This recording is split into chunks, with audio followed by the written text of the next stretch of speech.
Italy colours. Representation of the full-size aircraft actually flown by Peter's wife's uncle, Uncle Ron. Now, let's get the details right here. And he was a Battle of Britain pilot. So there's a little bit of history there that is obviously kept it in the family, which is really, really nice. So look out for the Mark 9 Spitfire when it comes through. We'll try and pick him out now. Coming through number 4, I think. Yeah, there we go. So we've got the Firefly, now the Spitfire. Look, representative of genuine aircraft markings flown during the Second World War, the Mark 9. And it has a bit of history, Peter, in his ride. So that's lovely to see. Keep these things alive as long as we can. And again, good scale representation. That Yak has got a real turn of speed on it. This Mike going through. Uncle Morris. And the Firefly. No, Firefly first, then Uncle Morris. Then the Spit.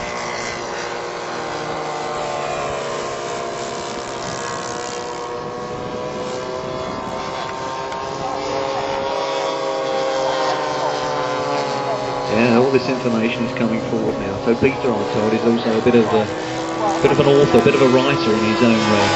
And he writes for the RCME. It's a magazine that's been around a long time, and always full of useful facts and information. Keeping up to speed with what's going on. All equipment has become so much more reliable, so sophisticated.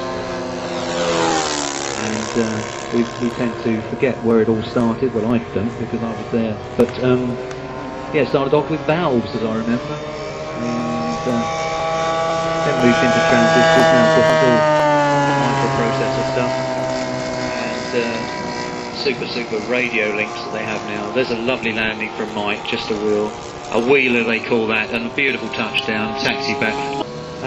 Yeah, the equipment has just become so clever now. So reliable. Remember the days of interference on 27 megs. As Morris coming in for a wheeler as well. Yeah, nicely done. Tail down, nicely done. Nice one there for Morris. And if we could give Morris a little round of applause, he'd definitely appreciate that.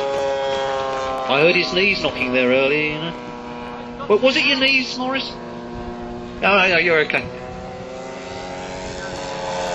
There we go. Let's get serious. Firefly, big aeroplane, and remember, retractable undercarriage on that one, so we've got an extra channel to think about there. May even have flaps on it before I know, but it has got flaps. There you go, I'm just having that confirmed. So we've got 6 channels of data going up there. We've got, I'm sure you all know this, but we've got a control there for the engine, the power source. We've got we've got a couple of channels doing things there with elevators and ailerons going on. We've got a rudder, and we've got, here we go, Firefly now, coming through, has a couple of extra channels, nicely executed roll there, beautifully done, lots of aileron, lots of rudder when it was appropriate, I'm sure, and these guys make it look so easy. This is the irritating thing for me. I have a go at this occasionally, and I usually finish up with a bin liner of bits and pieces to go home with, which is not really good, is it? But I'll tell you what I have done recently. I'm going to show off a bit now. I've got one of these little indoor helicopters. And, oh, what a stunning piece of equipment that is. So clever. And I can actually fly that in the lounge. I don't finish up with the lander bits, which is nice. So there we go. Some nice manoeuvres going on from the Firefly. Nice big aeroplane to do this with. And a beautiful backdrop. Oh, sorry, missed the Spitfire landing. I apologise for that. Some awesome cannons in the wings there, and I wouldn't want to argue with that one when it was around. I think this came in sort of towards the tail end of World War II.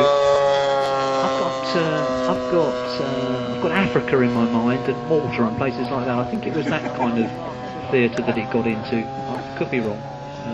Don't take any notice of what I'm saying pretty much all the time. You won't learn a lot from me today.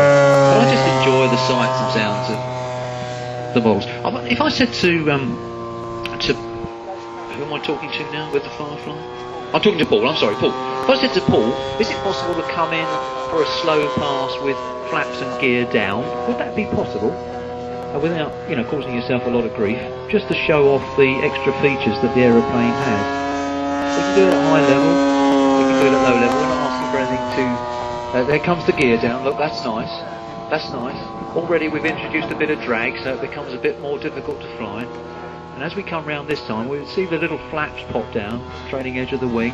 Slow it down a bit more. Watch this now. Nice and high. See the flaps down now? Got the barn doors down. Now that's good. That's landing configuration. Slows the thing down, makes it all that much more manageable. And I would guess about 100 miles an hour over the hedge for full-size landing. But that's nice. You can see the whole thing has calmed down now. It's got a lot draggier, a lot more controllable at low speeds. And this is a nice pass. This is a good one for the cameras. Look at the barn doors down now, the flaps, look. Beautiful, beautiful. Now that's a nice pass. Look at that. Stunning. Thank you very much indeed, Paul. That's good. And if we clean it all up goes the speed, up goes the performance, up goes everything really. And we can get into doing some aerobatics and so on. This, the finals. Nice curving approach so the pilot can see the airfield at all times. Keeping the turn on, lining himself up over the hedge. 100 miles an hour, remember, full size, that's going some. Falls back on the power and floats in. Look at this. Look at this. 3-pointer. Oh, beautifully done. That's worth a nice big round of applause. Well done, sir. Very Firefly. Now you can see the physical size when it's on the ground, and what a monster it is. Lovely to see.